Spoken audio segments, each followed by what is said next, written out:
Siyempre, bago ang salo-salo at kasiyahan, magkakasubukan muna kami ng galing.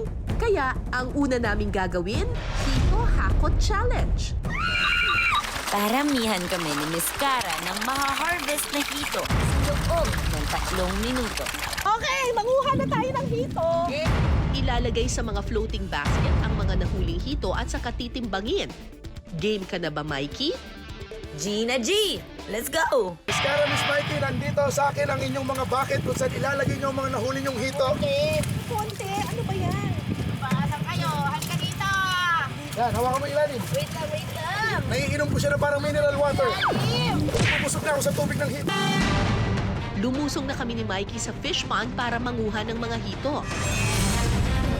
The struggle is real, mga kapitbahay.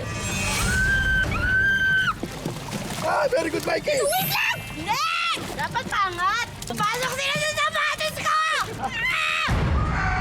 Para silang si Little Mermaid. Gustong magkaroon ng paa. Wait lang! Nasa mukha ko na.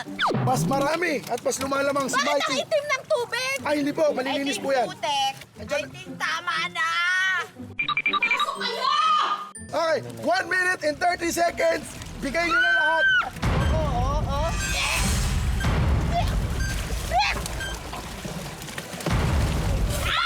Dudut mo na tayo! Nahuhulog yan! Nagkakagulo na ako.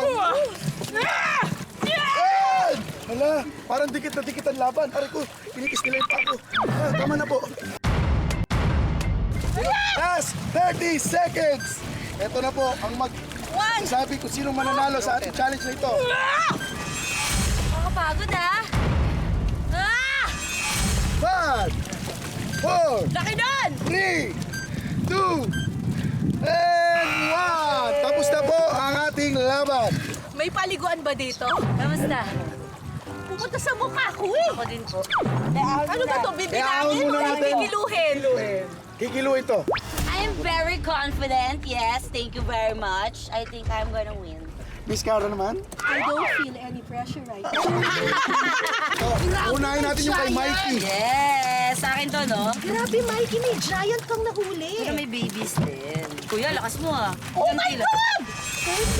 7.5 kilos. 37.5! At yun. Eh, Miss Cara naman ang ating titimbangin ngayon.